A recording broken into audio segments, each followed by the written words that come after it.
The manga kicks off with our main character locked in, sweat dripping, absolutely sweating a boss fight in a video game.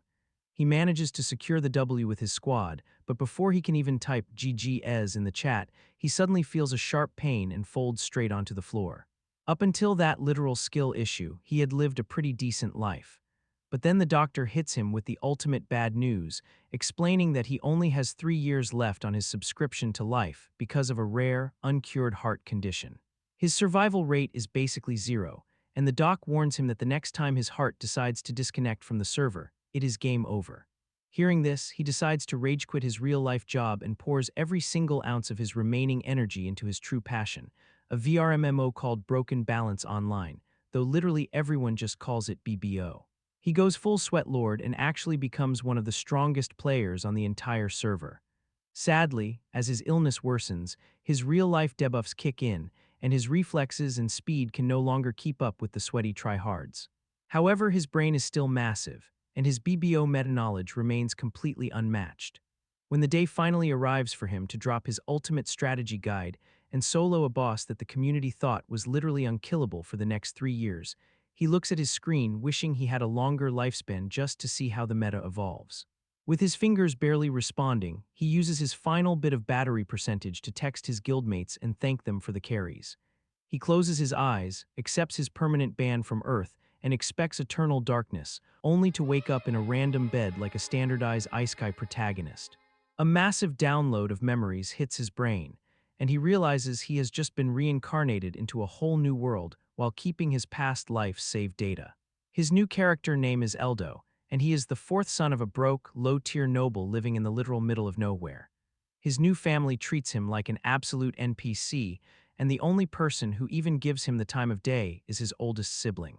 While the rest of the house completely ghosts him, Eldo figures out the lore behind the hate, realizing that right after he spawned, the village suffered 3 straight years of terrible harvests. Because Eldo is technically still a minor, his parents cannot legally kick him out of the lobby just yet. However, his 15th birthday is tomorrow, meaning he is about to officially hit adulthood. The moment the coming-of-age ceremony wraps up, he is scheduled to be exiled from the city to fend for himself. But instead of crying about it on his close friend's story, Eldo is completely unbothered because he notices this new world operates on the exact same source code as Broken Balance Online. On top of the coming-of-age ceremony, things like magic skills and class systems exist here just like in BBO. The locals use standard fantasy classes like mage and swordsman, and even their skill trees are identical. For example, every basic swordsman immediately unlocks Whirlwind Slash, while mages start spamming Magic Ball. Eldo confirms this theory when his older brother starts flexing his own stats and bragging about his abilities. Eldo's current class is Novice, which is exactly what it sounds like, the default starter skin for people who haven't picked a real class yet, making it the weakest build in the game. To test if the physics engine matches his old game, Eldo casually casts a low-tier healing spell called Self-Care. The spell connects perfectly, proving beyond a doubt that this world is just a BBO reskin. But he quickly realizes the local player base is suffering from a massive lack of brain cells. The general population has zero meta-knowledge about magic or optimization. Take the self-care spell he just used. It is not an overpowered top-tier heal, but because it costs almost no mana and anyone can equip it, it is incredibly efficient. Yet Eldo has never seen a single person in this world utilize it. Suddenly, his tragic exile looks like a massive blessing in disguise.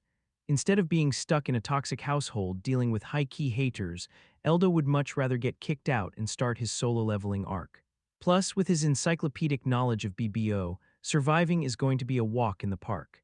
His older brother drops by his room to ask how he is feeling about tomorrow's big ceremony, and he is absolutely stunned when Eldo casually announces he is skipping it. Even when his brother promises that the family will cover the microtransactions for the event, Eldo stands 10 toes down and refuses to show up. In this world, there are only 2 ways to unlock a proper class. You either do the local coming-of-age ceremony, or you make the trip to the grand church in the royal capital. The capital's church has way better servers and higher drop rates, meaning you can actually unlock high-tier premium classes there. His brother tries to give him a reality check, warning him that if he skips the local event, he risks being stuck with the novice starter skin for the rest of his life. Eldo understands the risks, but he asks his brother for a small favor, to go tell their dad the news, because if Eldo tries to bring it up, his dad will just leave him on read. Hearing about the schedule change, his dad wakes him up the very next morning and instantly yeets him out of the house. Eldo hits the streets with nothing but a rusty starter sword and 10,000 gil, which has the exact economic value of a single yen back on Earth. But as he approaches the city gates, he sees his brother waiting for him. Finding out that Eldo plans to start an adventurer speedrun, his brother hands him a cool 100,000 gil and tells him to find a side hustle before he goes completely broke. Realizing his brother is an absolute real one, Eldo rejects the trade offer, telling him that his starter funds are plenty. They say their goodbyes, and Eldo sets off toward the nearest town with an adventurer's guild. As he walks, he just hopes he doesn't run into any high-level mobs since his only gear is a trash-tier sword. Right on cue, he immediately aggroes a monster. A novice's enemy detection stats are completely garbage, meaning by the time a novice senses a mob, the mob has already locked eyes with them. Eldo wonders if the monster is going to let him pause the game to call for backup. The creature standing in front of him is a wolf, one of the lowest-level enemies in the database. Even though it is his first real battle in this universe, Eldo knows that throwing is not an option. He taps into his muscle memory from swinging swords in VR, remembering that player skill always overrides raw stats. He focuses up, utilizing every pro gamer movement trick he knows, which makes taking down the wolf an absolute breeze even though he is a level 1 scrub. His final hit triggers a massive critical multiplier, a mechanic where putting maximum effort into an attack causes the system to multiply the damage output. Witnessing the combat physics firsthand, Eldo gains an absolute confidence boost, confirming that all his BBO gaming hours are going to carry him through life. He is genuinely amazed by how smoothly his new body handles the latency. In the old game, hitting 70% accuracy or higher meant you were pulling off critical hits like a pro, and he realizes his gamer instincts have transferred perfectly over to his new avatar. He decides to check if the game's looting system works too, specifically the harvesting feature used to turn monster drops into weapons and shields. Apparently, the locals always complain about this process and leave the monster corpses behind because they find the gore completely disgusting. Because the community complained so much about the tedious grind, the developers had implemented an auto-dismantle feature to clear the loot automatically. Eldo tries to activate the autoloot command, but the system gives him no response. For the finishing touch, he tests out a basic cleaning spell on the raw materials, which works flawlessly and cleans up the drop items. He notes that while this world is practically a BBO copy, it definitely has a few weird patches and updates. Eventually, his journey brings him to a town called Ilya. As soon as he arrives, a random local approaches him and asks if he is lost. After Eldo explains his situation, the man gives him some immediate advice, telling him to stop talking so formally because adventurers absolutely do not speak like polite corporate employees. They talk with a specific casual slang to hide the power dynamics within a party. The man warns him that if the veteran sweatlords hear Eldo talking like a polite student, they will immediately realize he is a clueless noob and start griefing him. Eldo adjusts his vocabulary on the spot, and the helpful NPC points him toward the Adventurers Guild. When Eldo finally walks into the Ilya branch, the very first thing that catches his eye is a massive world map pinned to the wall. He notices the capital city is located on a completely different continent across the ocean, meaning traveling there is going to be a major journey. Fortunately, the server distance between the continents isn't too crazy. Realizing he can't speedrun his main quest just yet, Eldo decides to scan the local quest board to see what kind of side missions the Ilya branch has to offer. He recalls an old gaming tip that checking the public requests is the easiest way to scout what kind of mobs spawn in the local biome. But as he reads the board, he is completely thrown off to see that a basic wolf-slaying quest is listed as a C-rank mission. The ranking system goes from a down to F, meaning wolf hunting is somehow sitting in the top 3 highest difficulty tiers. No matter how you math it out, a monster that gets absolutely one-shot by a level 1 novice should not be sitting at C-rank. Eldo immediately realizes the local tier list is completely broken. He checks the F-rank section where the wolves actually belong, but he gets confused because the low-tier monsters listed down there are completely unfamiliar and never existed in the BBO database. Wondering if the casual wolf he clapped earlier was secretly a top-tier boss, he clears his head and walks up to the counter to turn in the wolf fangs. He greets the guild receptionist, a girl named Teresa, and acts like a total clueless beginner, pretending he doesn't even know what creature the fangs came from. Teresa gives him a quick lecture, explaining that payout rates vary based on item quality, and there is no guarantee the guild will buy random teeth. But the moment Eldo drops the loot on the counter, her jaw hits the floor when she realizes they are pristine wolf fangs. She immediately gets suspicious, asking if he illegally bought the mats from another player, since buying resources to turn them in without a valid quest doesn't count toward your guild rank. Realizing Teresa thinks he is trying to exploit an XP glitch, Eldo clarifies that he literally just soloed the mob in the wild, asking why a basic wolf is considered a high-tier C-rank threat. Teresa pulls out the official guild bestiary to show him that the stats don't lie, leaving Eldo to wonder if the wolf he fought was just suffering from a massive nerf. Teresa explains that monster scaling within the same species is always consistent, but what really makes her suspicious is how perfectly clean the drops are. Eldo casually mentions he just secured the elimination, not really caring about the lore validation because his main priority is securing the bag. He asks what the payout looks like, and Teresa tells him a standard set goes for 32,000 gil, but because his drops are in absolute mint condition, she applies a premium multiplier, bringing his total to 34,000. With his funds secured, Eldo asks about joining the guild permanently. Teresa tells him he just needs to pass a simple entry exam, which comes with a 5,000 gil registration fee. After deducting the cash, she asks what his class is, giving him a fair warning that if a novice fails the test, the guild does not offer refunds. Teresa hands him a menu of different testing options. The grading criteria are identical across the board, but they all require the applicant to show off class-specific skills, which is a massive problem for Eldo since his novice class doesn't have an unlocked skill tree. The only viable option on the menu is a live combat simulation against a guild examiner. Eldo knows choosing the PvP option is a massive gamble. As a level 1 novice with base-level stats and 0 active combat abilities, he knows that even with his pro-gamer reflexes, beating a highly trained swordsman sounds like an impossible match. But realizing the only thing on the line is a temporary loss of 5,000 gil, he decides to send it. Teresa accepts his application and tells him to follow her to the arena. In the center of the training grounds stands a buff instructor who asks if he is really the low-level novice trying to get certified. Eldo is caught off guard when the examiner straight up tells him to forfeit for his own safety, flexing that his own power level is easily 10 times higher than Eldo's. Eldo calculates that if they actually trade blows, his character will probably get deleted in a single frame. Still, he refuses to back down, politely asking the instructor to keep the friendly fire set to low.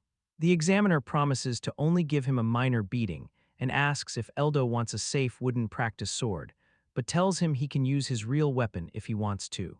Even though he gets the green light to use lethal gear, Eldo decides not to risk it and opts for a wooden sword too. With the weapon selected, Teresa takes her place as the referee and signals the start of the match. The instructor starts walking toward him with peak main character energy, and Eldo realizes the stat gap is way too wide to play aggressively. His only win condition is to bait the examiner into executing an active skill. In this game system, active swordsman skills deal massive damage, but they lock the player into a fixed animation frame that cannot be cancelled halfway through. If the instructor just relies on basic auto attacks and raw physical stats, Eldo is going to get absolutely washed. Finally, the examiner closes the distance and dashes in. Eldo reads the attack vector and holds his ground. Suddenly, the instructor screams out the name of his ability, Guard Crash, a skill designed to completely shatter a blocking opponent with maximum power. By shouting his attack like a typical anime protagonist and projecting his movement, he makes it completely obvious that he expects Eldo to just stand there and take the hit. Eldo effortlessly uses his superior spatial awareness to sidestep the animation lock, realizing the instructor was trying to flex on him. Not wanting to fail the vibe check, Eldo instantly counters, landing a perfectly placed critical strike right on the examiner's weak spot. Stunned by the immediate knockout, Teresa instantly calls the match and gives Eldo the dub. Eldo stands there completely confused, staring at the defeated instructor to see if he actually passed. The examiner is having a total existential crisis, unable to comprehend how he just got cleared by a skillless novice. Eldo gives him a polite shout-out, fully under the impression that the instructor was just throwing the match to be nice. He asks if he officially got the job, and the instructor tells him he passed with flying colors, desperately demanding to know what Master taught him that high-level stance. Eldo chooses his words carefully because explaining that he learned his sword combos from a VR headset in a past life would sound completely unhinged. Instead, he just says he is completely self-taught. Back in his gaming days, Eldo used to grind his sword animations for hours, staying up until the morning in Discord calls with his boys discussing the most optimal frame-perfect ways to swing a sword. The instructor refuses to believe a casual player built that muscle memory solo, completely embarrassed that he just got humbled by a novice. Eldo tries to play it down, saying the instructor obviously held back, but the examiner is internally screaming because he was playing at 100% sweat capacity. Eldo just smiles, thinking the entire exam was an absolute breeze. Teresa officially welcomes him to the party and hands over his shiny new adventurer's card, asking if he wants to go through the standard terms of service tutorial. Eldo accepts and Teresa starts laying down the server rules. Filing fake reports, leaking client data, or breaking local laws will get your account penalized immediately. The moderation team does not play around, and punishments range from a temporary ban to a literal death sentence. Recalling a classic BBO feature where players are forced into unskippable emergency world quests, Eldo asks if he is required to help out during server-wide crises. Teresa reassures him that only those 3 core rules are strictly moderated. She moves on to quest timers and penalties, explaining that if you don't turn in a mission before the timer hits 0, it counts as a failed run. Eldo asks how the system handles latency if he clears a quest out in the wild but can't make it back to the terminal before the deadline. Teresa explains that the guild adjusts the timers based on map distance, but reiterates that missing the final cutoff means 0 rewards. With the onboarding tutorial complete, Eldo decides to do some lore hunting, asking if the guild has a library containing monster bestiaries or skill manuals. Teresa points him toward the library archive, mentioning that the books are locked to the room, so if he wants to take the data with him, he will have to manually copy-paste it onto parchment. She thinks about his build and hands him a localized guide covering the mobs spawning outside the city. Eldo scrolls through the pages and is absolutely mind-blown to see that completely basic, low-level mobs are ranked as C-tier threats, wondering if the local dev team set the scaling as a joke. He wonders if every single player in this town is secretly an S-rank veteran. He feels a bit better when he checks the top of the list and notices the A-tier section is completely empty. Next, he opens up the combat manual, but he starts rapidly skipping pages because the content is total beginner material.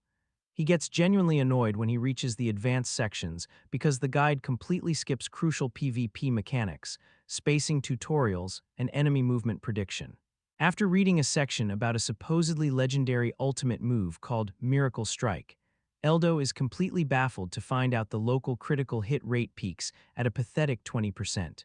He wonders if the authors of this manual are literal beginners who just installed the game yesterday, realizing the local population has absolutely no idea how to consistently trigger critical damage.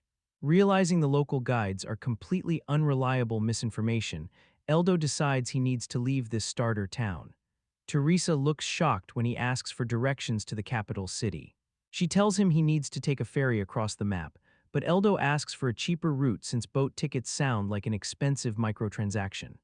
After she explains the boarding process, she jokingly suggests he can just try swimming across the entire ocean biome, an idea Eldo immediately skips. Instead, he asks her to recommend a safe, low-risk F-rank quest for a beginner. She hands him a request slip, but when Eldo looks closely at the gold payout, he notices the reward money is way too high for a starter mission. Teresa confesses that the quest is secretly a mislabeled D-rank threat.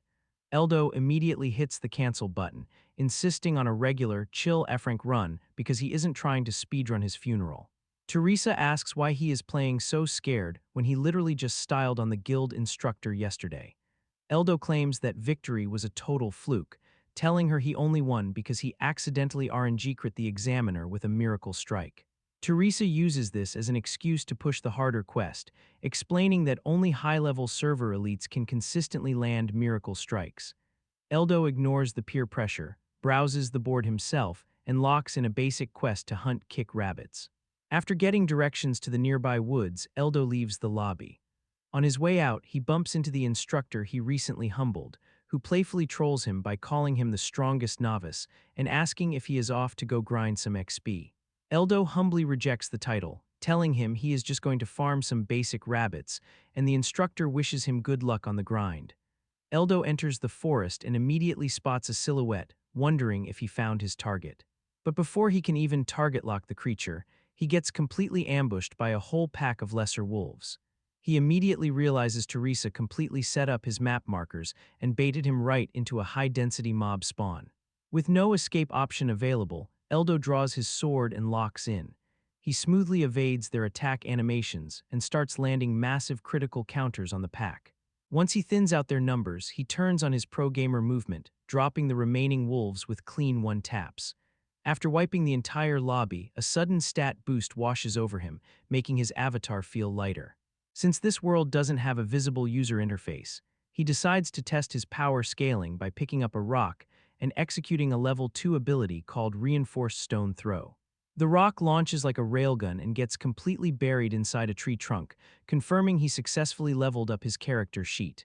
He heads back to town, ready to update his guild profile and report Teresa for griefing his game.